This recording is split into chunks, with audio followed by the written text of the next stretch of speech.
Top of the morning to everybody. What is going on out there, world? It's your boy, Tommy, on the spot. Thank you so much for joining us here on the official Summerslam preview show. Summerslam 2018 is going to be on the air in about 4.5 hours, which is crazy, with a rather long and lengthy show, as we're all well aware of. 13 big matches tonight, if you include the pre-show matches. And we're going to go ahead and we're going to get into everything. But how about that for a throwback to get us started there, man? The Slam Jam official music video from the WWF Superstars 1993 release. And it's actually really cool. If you go and check this out right now over here on the right, I do have I tried to get a little something different from yesterday. I had the old school SummerSlam theme going yesterday for the lunch with TOTS. And I guess it's still breakfast with TOTS, even though it's 12:30 in the afternoon. It's 9:30 somewhere, right? So, but you go ahead and you check this out. There's an official music video you can find on YouTube for the SummerSlam Jam official music video, and it's really cool, man. It's they go through everything, and it's a really cool time. So, but thank you guys so much for joining me here today. We're going to get you started. We're going to get you going with all things SummerSlam. We're going to make sure that you guys are ready to go and you guys are excited about the show. We're going to get hyped together, man. That's what SummerSlam is all about. You know, I've been to over 30 shows, but still to this day, you know, yesterday I found myself, went down NXT TakeOver with, you know, 2 of my best buddies and also my brother-in-law, and we all had a hell of a time. That show was off the charts. We all went live right after the show from the Barclays Center, and didn't get back home until like 12:30, a little after midnight, and that show went off the air. Remember, that show ended early yesterday. That show ended like real early. That show was like, what time was it? It was done at like 9:30. So, I mean, it wasn't something that was going to be something that was really, we shouldn't have gotten home that late, but we had a little crazy time over at McDonald's, went to go get a couple drinks, ended up being an hour later, got home around 12:30, and I still found myself watching some of the SummerSlam hype videos on WWE's YouTube channel, even going back and watching a little SummerSlam 1994. So even though I've been to many, many shows and I'm going tonight, there's still a little bit of excitement inside of me that still comes out each time there comes a big pay-per-view and a big show like there is today. And I'm a little excited because, personally speaking, even though this is the 4th year in which WWE SummerSlam has been here in New York, this is only the 1st year in which I've had tickets ahead of time. I've told the story many a time. I don't know that I've ever told it on the podcast, though, but we went to Raw 25. We had tickets for that. That was my brother-in-law's Christmas gift, in which he opened the gift up. He ripped open the box. He looked inside the box, and he's like, "Oh, thanks. Raw 25 ticks." And the reason he was doing that wasn't because he was ungrateful, but it was because he wanted to go to the Royal Rumble. That was kind of our deal, that he'd go with me to the Royal Rumble. He's only like 17 or so.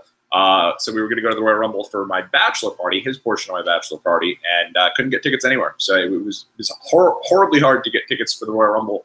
So I got him those tickets as like a Christmas gift, trying to make up for the fact that we couldn't go to the Royal Rumble. Then we go to Raw 25, and if you were at Raw 25 that night, some 7 months ago, they released tickets for SummerSlam specifically for folks who were in the building with a little pre-sale code. Or if you follow me on Twitter at Tommy on the Spot, because I did give out that pre-sale code.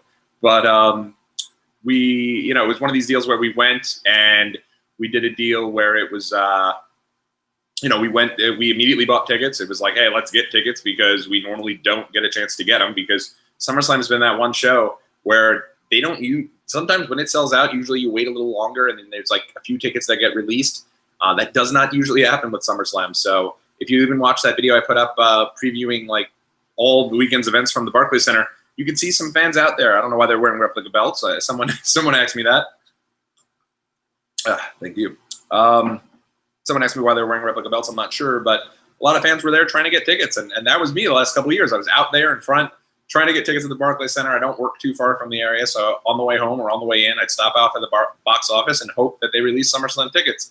But there is a reason why, if you listen to all the material that you see kind of on the local, if you're local and you're watching kind of what's going on there, there is a reason why you don't see a lot of, there's a reason why you don't see any hype from the Barclays Center or WWE promoting SummerSlam tickets, because of the fact that there really isn't any SummerSlam tickets. There's like none available. So it's something that's there, and it's something that you know, they do their best, but at the end of the day, Once tickets are gone, tickets are usually gone. The only year I was able to pull it off was 2016. We did go to that one, which was a great SummerSlam. But today, I mean, you know, it's funny because I feel like from a perspective of somebody who's probably watching at home, it may not feel like this is a really big SummerSlam. It might actually feel like maybe it's not a really big SummerSlam. But with that being said, if you're in the New York area, you're stoked. I mean, especially after NXT. NXT does a really great deal about it does something where it's something that's really cool about a deal that there's a lot of hype in the area. People are excited about it. People are stoked. If you go down to Brooklyn last night, I mean, if you go to that NXT Brooklyn show, it is the best way to get excited for SummerSlam. And a lot of people, oh, NXT is better than SummerSlam. Oh, SummerSlam's no, NXT doesn't mean anything. It's, you know, I love the folks yesterday in the building who were booing whenever there'd be like an ad for SummerSlam. When, in all honesty,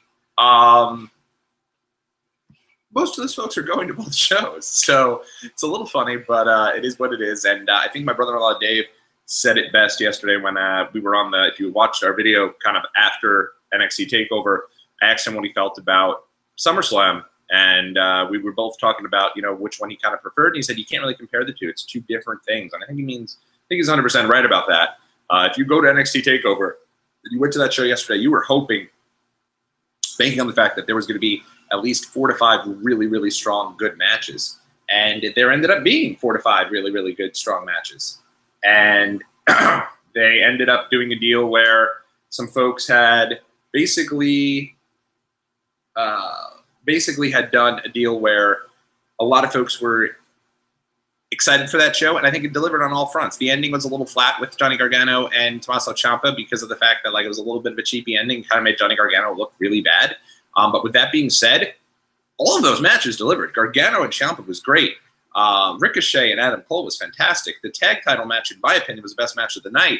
The women did an awesome job. Kairi Sane and Shayna Baszler was awesome. And it was great to see the Velveteen Dream, EC3, and the debut of Matt Riddle. So you got pretty much everything you wanted out of that show. But if you go to SummerSlam tonight and you're like, man, I'm hoping there's going to be 13 jam-packed matches. I bet the B Team and the Revival, they're going to tear the house down, dude. And I can't wait to see Constable Baron Corbin go in there against Finn Balor. Understand what you're getting into. You're going more for the entertainment aspect. You're going more for the glitz, the glamour, the big entrances, the pyro. Well, there won't be any pyro because they don't do that for SummerSlam. But all of that, like I always say with folks who are going to WrestleMania weekend, oh, I'm not going to WrestleMania. I'm going to all the indie shows instead. Those are a lot better. Those are a lot different. It might be better for you as a wrestling fan, and I personally, as a wrestling fan, I know last night I was super stoked for TakeOver. I know in a couple weeks I'm going to be tuned into All In because I know that's going to be a great show from a wrestling fan perspective.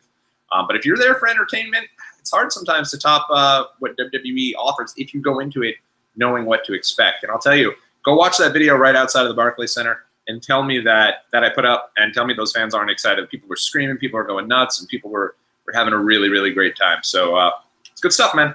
But let's get into it. SummerSlam 2018. Let me pull up the exact event card because I hate to leave anything out. I know there's 13 matches. I know there's 3 matches on the pre-show and 10 matches on the card. That is a lot of matches. I'll be the first to say that there's probably going to come a time where if you're there live or if you're watching at home, you get a little burnt out. WWE has really kind of gone back to the days of, you know, the old SummerSlams, the old WrestleManias where they just wanted to get everyone on the card. And that's nice, and a lot of people work really hard to get on those spots throughout the year. But at the end of the day, sometimes less is more. And I feel like yesterday you knew there was going to be 5 matches, 6 if you include the pre-show match there between the pre-show match between Pete Dunne and Zach Gibson, and then actually there was another match. Bianca Belair had a women's match before that as well. But those were taped for TakeOver. You knew, I mean, for NXT television, you knew going into NXT TakeOver Brooklyn 4, there was going to be 5 matches. Each match was going to get a lot of time. Each match was going to mean something, and at the same time, you know, that's fine. Like, it's totally okay to have matches that are given a lot of time. Now, at SummerSlam, you're not going to get 5 matches, but I feel like 7 or 8 is once you get more than 8, I think it's easy for matches to get lost in the shuffle. It's easy for people to get burnt out, specifically to get down the card. and let's say there's a match that's been kind of held off. Like, let's say they leave off a match like, and I don't anticipate they're going to do this. I'm going to try to go through what I expect the order to be, and I'm sure it'll be completely screwed up, like my order was picked yesterday. But the Bludgeon Brothers and New Day, let's say that match is held off, and it's put on between the two title matches. A lot of fans, by the time that Bludgeon Brothers New Day match comes out, people are going to be like, oh, man, enough. Like, I just get to Brock and Roman. I'm ready for the show to wrap up. I've been sitting here for 5-6 hours. But if that match goes on first, people are like, oh, shit, it's the New Day. Let's go. And so it's a little bit different. And but that happens, and that's where they're at right now. You can't, if you look up and down the card, I'd say the only match that kind of sticks out as, like, why is it on the card is well, there's two. There's Shinsuke and Jeff Hardy, simply because I feel like it should be Randy Orton and Jeff Hardy. And then I feel like Finn Balor and Constable Baron Corbin is a match that, even though they've had a lot of hype for it, it's a match we've already seen, and it's a match that they've built up already. So who knows? Let's see kind of where they go. Let's break down all the matches, starting with the pre-show matches. If you're not a fan of the pre-show matches and you're going to the show, get there at 7, man. Don't go to the pre-show matches. I love people. Oh my God, 13 matches. You can cut out 3 if you skip the pre-show. But I don't anticipate that you do. I think people will be into those pre-show matches. Let's start off. It's going to be 205 Live. The 205 Live Cruiserweight Champion Cedric Alexander defending his title against Drew Gulak. Don't sleep on this match. If you want a really good match and you're thinking about something like, kind of the stuff you saw yesterday on NXT television, this might be something you want to check out, because I think that match could be really, really strong, and might be worth going out of your way and kind of seeing where things are at. And again, check that out if you get a chance, because I think those guys are going to tear down the house. Seems like they're pretty good about wanting Cedric Alexander to have some time and to be the face of that division. But I'd love to see a title change tonight. I think Drew Gulak is so freaking good in the ring. He could have good matches with anybody. Not to say Cedric isn't. Cedric's awesome, but he's had his run, and I think now it's time to see what Drew can do on top of that division. So I'm hoping we get a title change. Here's something that's tough, though. I do wonder if, because these things are on the pre-show, if they're hesitant to change the titles. I feel almost stronger about that when it comes to the match with the B Team and the Revival. However, I think it's one of these deals where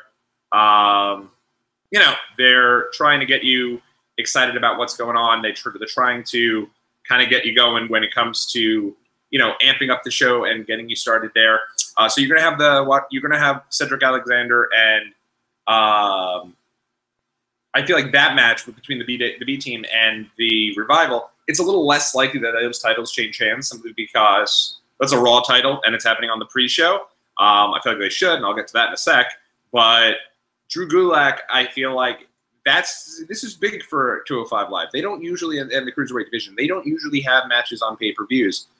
They had the pre-show match on WrestleMania, which I thought was super underrated and good stuff. And I feel like a little while later on, it might be something where things can kind of check out and see what's going on.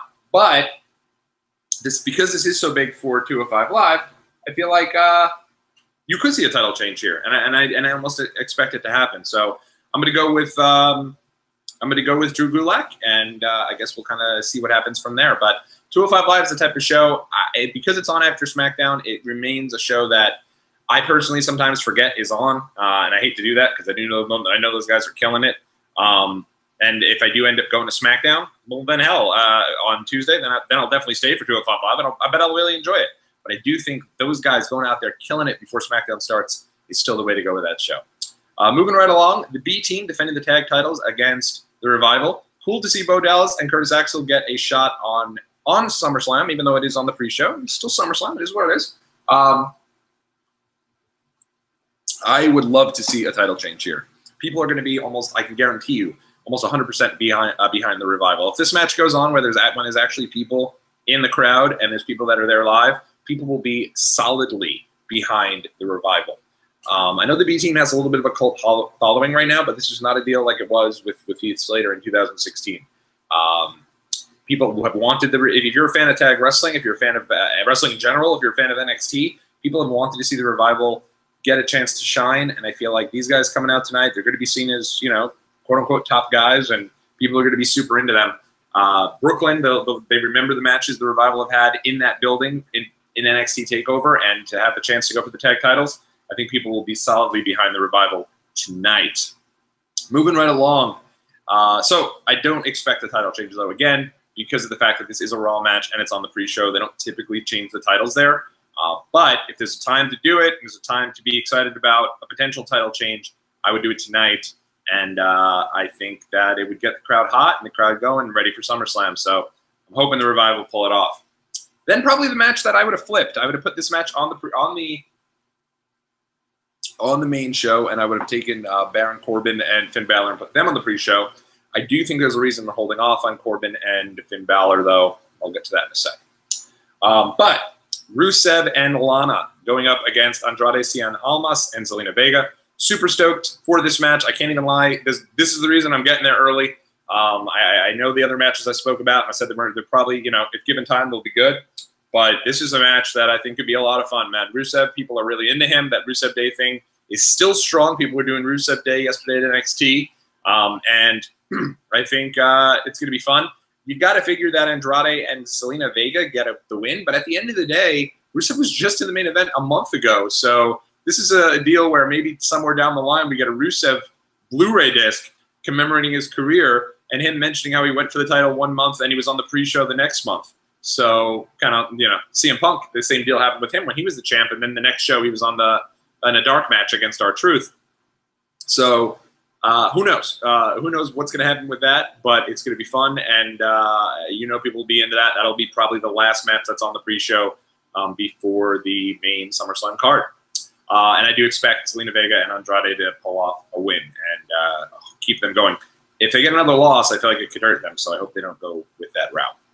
All right, so now we've got to it, the big SummerSlam card. Let's get started on it. The match I expect to go on first will be the New Day going up against the Bludgeon Brothers. New Day feel really hot recently. I don't know what it is. It feels like they were definitely at a point where maybe they were getting a little stale in terms of where their character was at with all the pancake stuff, but they seem to have kind of shied away from that and have gotten a bigger focus on who they are in the ring. And let's be honest, in the ring, those guys are freaking great. Like, they're really good at what they do, and it's been seen time and time again. And the Bludgeon Brothers, I like the Bludgeon Brothers. I would love for them to, have an established feud. I'd love for them to, really kind of be able to get their teeth sunk into something. But I wouldn't be shocked to see the New Day win the titles there. Brooklyn is really New Day, a big building for the New Day as well. That's when they kind of started to start their turn towards baby faces back in SummerSlam, the night after SummerSlam 2015. They were the hottest act that weekend, and now here they are. So, I could see the New Day winning the tag titles tonight. It would be a shame to kind of take the belts off the Bludgeon Brothers when the Bludgeon Brothers are building up right now and having so much going for them. But I could see a title change tonight and start another reign. Second reign, I think it's like the 5th reign for the New Day. So it remains to be seen, but it just feels like with the New Day getting back into that title picture, that they'll go for that win tonight against the Bludgeon Brothers. Coming up next, it's Baron Corbin. Full coffee there. Just because it's 1 o'clock in the afternoon doesn't mean it's not morning for some.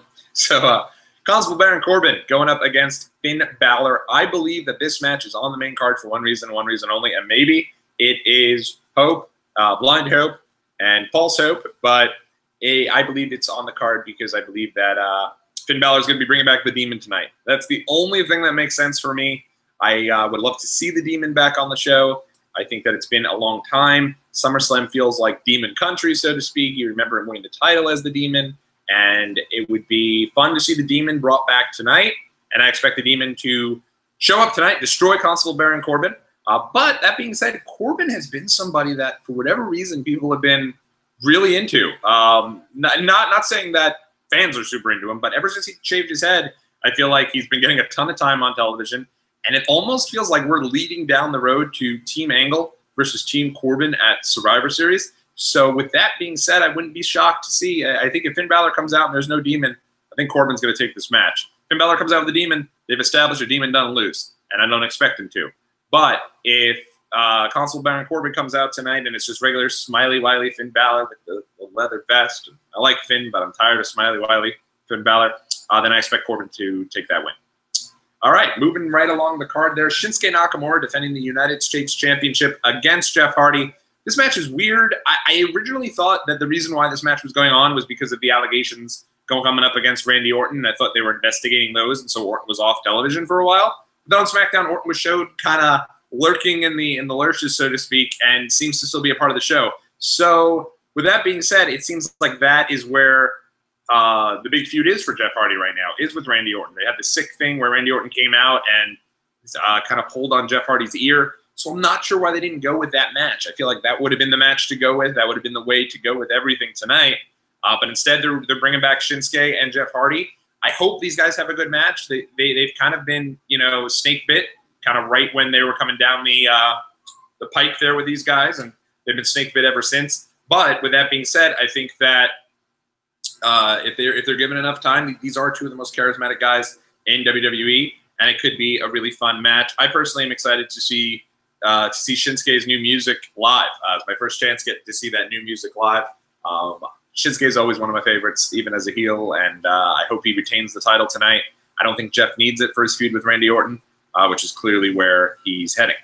All right, moving right along there, and something that is pretty cool as we look at our next part of the match there and our next part of the card.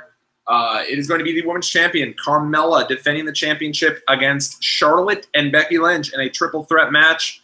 This, to me, I know a lot of people were unhappy about the fact that Charlotte was added to the match because this should have been Becky's time to shine, and you're probably right, man. I mean, you're probably – I have no problem with you saying that because you're probably 100% right. That being said, though, I feel like, understand that Charlotte being in the match will make it much better, and there's such a really good story there now where Charlotte got added to a match where her best friend, Becky Lynch, was supposed to be going for her chance to win that title. And then if she doesn't come through and win the title and Charlotte does, there's a lot of heat there, man. They could build that match up really good and push it towards WWE Evolution. That is a show they're really getting behind. Even in the Barclays Center yesterday, there were nothing but hype for that match, and people are really excited for it. I mean, for that show. They announced Alexa Bliss going up against Trish Stratus yesterday and for that show. So I think people are going to be really behind them, and I think people are going to be really, that's a big match. Charlotte and Becky Lynch going for the first time at WWE Evolution can be something to really build towards, and there's a really good story to be told there with Charlotte and with Becky going against each other. Charlotte stealing her best friend's moment, even though not necessarily, but she didn't necessarily mean to. She was just kind of added to the match. So it'll be interesting to see kind of where they go with there, but I expect Charlotte to come out with the title tonight and continue to build towards that match between Charlotte and Becky Lynch. Moving right along on the SummerSlam card here, and I did have that set up, and now it does not seem like I have it. But next match on the show, speaking of matches that people are super stoked for, Daniel Bryan versus The Miz. This is something that has been built up for a really long period of time. This is something that I feel like it's been years and years in the making, and they've done a really good job in building this up. And one of the things that I really like about the build for this match is that even though Miz is the heel, he makes some really good points about, he was Intercontinental Champ, Daniel Bryan was his boss, and he wasn't on the show, and he felt like he should have been on the show. So it makes sense to a certain extent, right? I mean, Miz kind of has some gripes here. So, but this is a match that I'm really looking forward to. I expect Miz to win the match. I really do. I think the story has Daniel Bryan lost his step, and you can tell a really great long story here that if Miz wins tonight, Miz can continue his role. He can go against AJ Styles. He can win the title from AJ Styles, and then Daniel Bryan can go and win the Rumble, and you can build up to an anticipated rematch at WrestleMania. That, to me, is where they're kind of building things up for. I expect that that could be the direction they're going. It continues to build over time. It's been a really good storyline, but it's been one that this should be the first encounter. And then it should be after this, Miz wants nothing to do with Daniel Bryan. He feels like he's proved Daniel Bryan's, reign is a bust. So you lead to that rematch where they have no choice but to get the rematch after Daniel Bryan wins the Royal Rumble. So I could even see a bit of a schmoz finish that leads to the Miz winning tonight, which people would be pissed about. But I think we all need to be patient there because I think it's going to be something that'll be for a bigger deal down the road. All right, next up, one of the things that another match that I'm really looking forward to now after Monday is the Intercontinental Championship. Seth Rollins going for the title against Dolph Ziggler. These guys have had good matches all over the place for the last couple of months. And obviously now with the added intrigue, Dolph Ziggler has Drew McIntyre in his corner, and now Seth Rollins has Dean Ambrose in his corner. A Jack Dean Ambrose, a guy who looks completely different than he did in the past, got a cool new haircut, and looks ready for business. What I really hope I don't see tonight, I'm worried we're going to see it, is Ambrose costing Rollins the match, and he turns on Rollins. And don't get me wrong, I'm sure Dean will be freaking awesome as a heel, but he just came back. They never officially got to do the big Shield reunion, and they could still do that this year now. So why not continue to push that and allow Dean Ambrose to be a face for a while and get the most out of what they can get out of that, because there's still a lot that's there, a lot of meat on that bone. So, I mean, listen to that pop when he came back on Monday. He was over like friggin' white hot. So that is something that I think that people can get really into, and people will be really excited about. So I think I think there's a great chance you see a tag title change tonight. I think Seth wins the belt, and I think then you can have Drew and Dolph chasing Seth and Dean kind of in the months to come there. All right, moving right along down the card here. We're getting down to the nitty-gritty, if you will. According to the late, great Gorilla Monsoon, Braun Strowman versus Kevin Owens, with the stipulation that if Kevin Owens wins the match in any way, pinfall, disqualification, countout, whatever, what have you, then that would mean that Kevin Owens would be your brand new Money in the Bank holder, and would now be the guy who is holding that briefcase and moving forward from there. So my thought in this is that it could easily be Screwjob City. It could easily be something where Kevin Owens wins the match because Jinder runs in and costs Braun the match, or maybe, I know Sammy's not returning for a while, but maybe it could be Sami Zayn. Who knows? But I think that there's a lot of intrigue as to, you know, this match, simply because of where they're going to go with it. At the end of the day, I don't think that they're going to give Kevin the briefcase. I'd love to see it. I'm a big Kevin Owens fan. I always prefer a heel to have the Money in the Bank briefcase when it comes to Kevin. Like a guy like Kevin Owens, he's tailor-made to hold the Money in the Bank briefcase and to cash it in at an inopportune moment for somebody else. That being said, I really feel like it's going to be Braun. I think they're doing the whole thing with Monster in the Bank. There are people running all over that place yesterday carrying green Money in the Bank briefcases. And got to talk with a couple of them, and they were really into Braun. Braun is like, he's white hot over right now. I for a while felt like I was almost surprised people haven't turned on Braun a bit because of how much he's gotten. I mean, he's gotten Money in the Bank. He's gotten the Greatest Royal Rumble. He's really gotten a lot behind him. But people still seem super into him. And I do think at the end of the night, it's going to be Braun Strowman's night. So I do not expect him to lose the briefcase to Kevin Owens. Continuing down the road, down the card here, wanted to quickly mention, seems like we've gotten through most of these matches already. Yeah, we've made some good timing on these. The Elias concert. That's right. Elias, his concert got canceled yesterday at the Gramercy Theater. It made sense. It was weird that the concert was going on like in the same time as NXT. Like, that's something they should have put on like Friday night. There wasn't much going on Friday night. They could have had something, Elias concert on Friday night, even if it was just for 1 hour, could have got people excited for that. And then they should have promoted Dolph Ziggler's comedy show, because that was a freaking great time, and it was super cool to see The Miz get up there and really look like he was having fun. So I think that's what they should have done, but they didn't. Instead, they pushed it back, and they said that instead Elias's concert is going to be at SummerSlam. And this is going to be your time for your SummerSlam moment. This would be something that I feel like there's a lot they can do with this. I don't expect this to be like that silly segment that led to Bobby Roode coming out and twerking. Oh, God, they just done no favors for Bobby Roode. But I do think this will be an opportunity for them to do something cool. I'm looking forward to this portion. This is something where I feel like you're going to want to be in your seats for. Who knows what they can do, but to me, there was the anticipation of what they were going to do with Matt Riddle yesterday. They showed him in the crowd with the flip-flops and the baseball hat in the suit. Tonight, I feel like there's anticipation for this Elias concert. It's a lot of ways they can go with this. This could be their way of maybe reintroducing the fact that Trish Stratus is returning at WWE Evolution. Maybe she makes an appearance. People are always going to suggest people like The Rock. And yesterday, I think even my buddy JC, or maybe it was somebody who had mentioned, did I think CM Punk was coming back? I certainly do not. At this point, I'm not even sure how many people would cheer for him.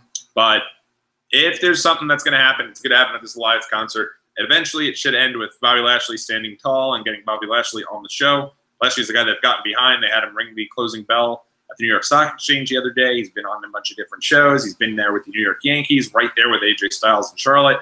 So he's the guy they're really getting behind. You figured this will be his opportunity to kind of stand tall. But to get to Bobby Lashley, there should be some fun stuff. We're in Brooklyn. There's a lot of celebs that are around. This could be a really great moment. This could also be a really silly, over-the-top moment. But the Elias concert should be a lot of fun tonight. Moving right along down the road on the SummerSlam card here, the 3 matches remain. Brock Lesnar, Roman Reigns, Alexa Bliss, Ronda Rousey, AJ Styles, Samoa Joe. These are the matches that are being promoted the most. They have a T-shirt out for each one of the matches. I put up a couple on the official Twitter of the Watchalong Wrestling Podcast, at WatchWrestlePod. I put up the Ronda one. I put up the AJ and Samoa Joe one. I didn't put up the Roman and Brock one, but I'll put that up there for you guys right after this. And those are the 3 big matches of the show. And I do think there's a chance any of those 3 will close the show. I believe they want to send the crowd home happy this time.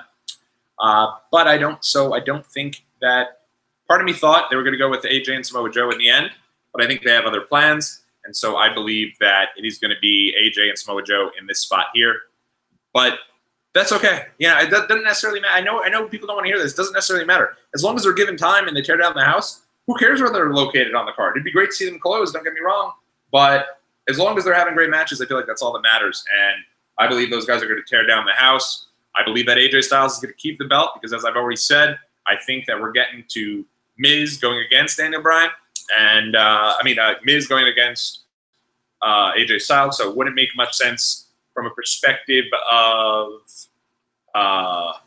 it wouldn't make much sense for me if I then came out and said, and I bet Samoa Joe wins the title. I just don't see it necessarily happening. Though they could have him win the title tonight and then flip it back, but now we're getting to a point where AJ's nearing 1 year as champion. I just passed a lot of champions, just passed JBL's the longest reigning SmackDown champion, so they're really getting behind his reign. And I don't expect him to lose it to Joe unless they feel like they're going to go with Joe for something bigger. And I don't see them doing that right now. I expect this feud to continue for at least another pay-per-view or 2. But I don't think that AJ Styles is going to lose the title to Joe tonight. I expect AJ to retain. Moving on, if you follow me along, if you follow with me on Twitter at WatchWrestlePod and chat with me on there, a lot of folks have been doing that, and it's been awesome to talk with all of you guys. You know where I stand with Alexa Bliss and Ronda Rousey. I think Alexa Bliss needs some muscle. It would make a lot of sense for them to give Ronda the title. Do I think there's a chance to give Ronda the title? I do. If this match goes on last, I can guarantee you Ronda's probably going to get the title tonight. But I don't think it's going to go on last, and I don't think it's the time to give Ronda the title.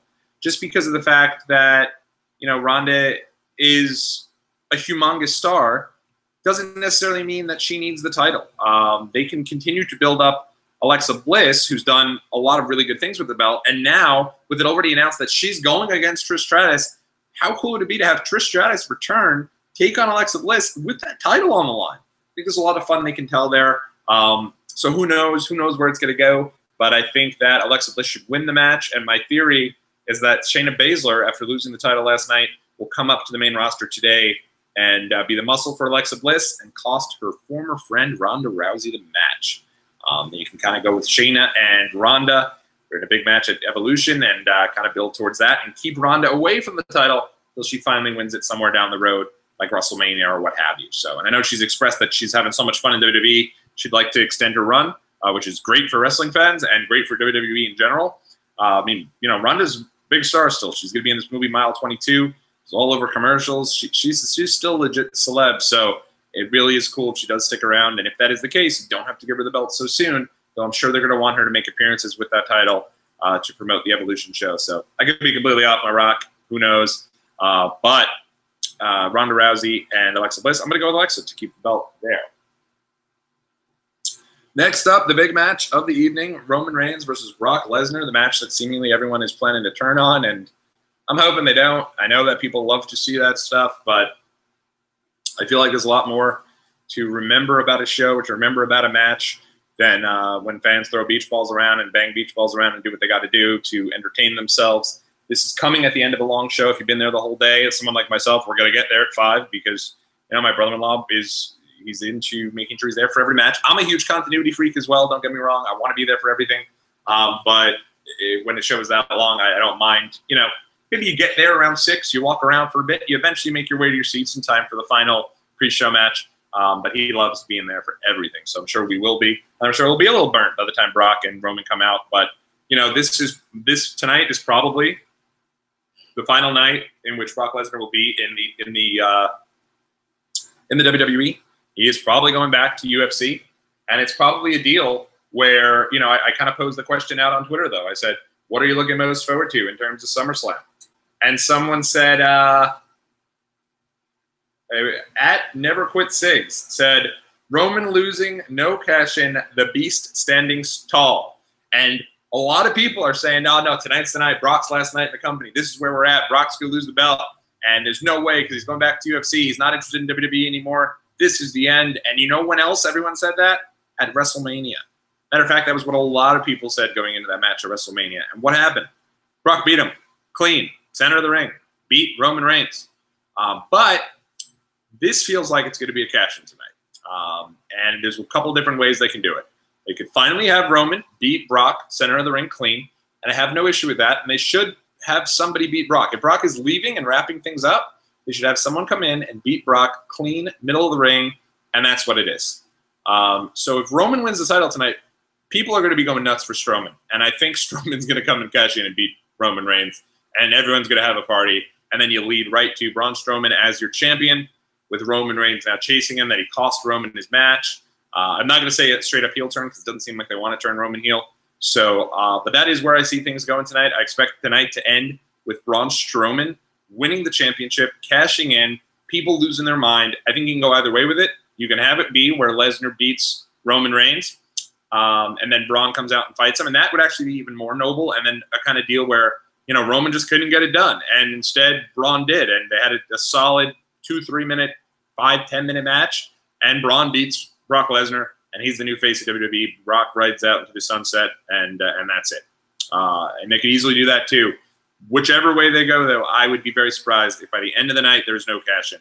I would even say that if Kevin Owens wins that match tonight, someone on Twitter, I wish I had the name. I have to go through the feed because, you know, you sometimes just find yourself cruising through Twitter. Someone said, how great would it be if KO comes out tonight and, again, Triple H costs Roman wins, Triple H comes in, he pedigrees Roman, and it goes back to Kevin Owens. I don't think anyone wants to see Triple H against Roman Reigns again, but, I mean, they could go that way, and if they did, it would make sense to tie it back to Kevin Owens and Triple H. Who knows? But I think tonight you're going to see a cash in one way or the other. I expect Braun Strowman to walk away as your champion. That is it. That is the entire show there. We've gone through every single match, all of our predictions of the matches, all 13 matches we've gone through. It should be a fun show. If you're going down tonight and your idea is let me do what I can to hijack the show to entertain yourself, hey, you paid for your ticket, and you should do as you wish and have a good time with that. Do I expect a big mass exodus during the main event? I feel like if that happens, it's going to be a lot of people who are going to want to run back in there because I do feel like the way they're going with this is the cash-in, and just feels that way going through. So that is going to do it for me for right now, guys. Enjoy SummerSlam if you're going to the show. Make sure you follow me on Twitter at TommyOnTheSpot, at WatchWrestlePod. I've been really active on there and trying to get you guys super amped for the show and keep talking with you guys during the show and after the show and everywhere. So also keep it locked in here to Twitter. Who knows? Maybe we'll go, to this YouTube page. Maybe we'll go live again following SummerSlam. Until next time, everybody, this has been Tommy on the Spot. Thanks so much for tuning in, and we will be back with you guys again real soon.